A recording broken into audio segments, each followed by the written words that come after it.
Adesso attendiamo un primo stanziamento che è quello delle somme urgenze, ma attendiamo soprattutto l'ordinanza di protezione civile che dà incarico al commissario e soprattutto poteri speciali. Per il governatore del Veneto Zaia è fondamentale intervenire subito sulla montagna bellunese e una delle priorità è quella di rimuovere i 15 milioni di alberi abbattuti dal vento. Noi abbiamo 100.000 ettari di bosco, 60% pubblico, 40% privato. Se i privati si rifiutassero di fare le pulizie o se qualcuno si innamorasse di tronchi nel suo territorio, noi dobbiamo assolutamente intervenire e togliere quei tronchi.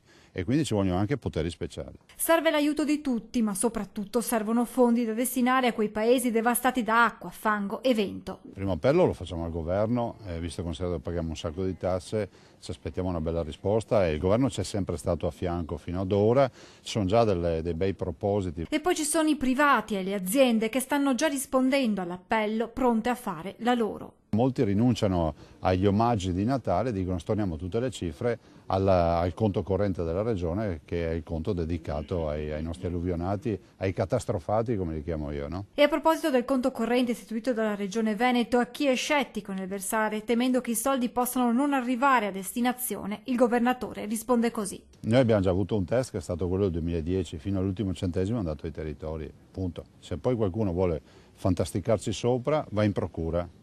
Non nei social network, almeno vediamo faccia e nome e cognome.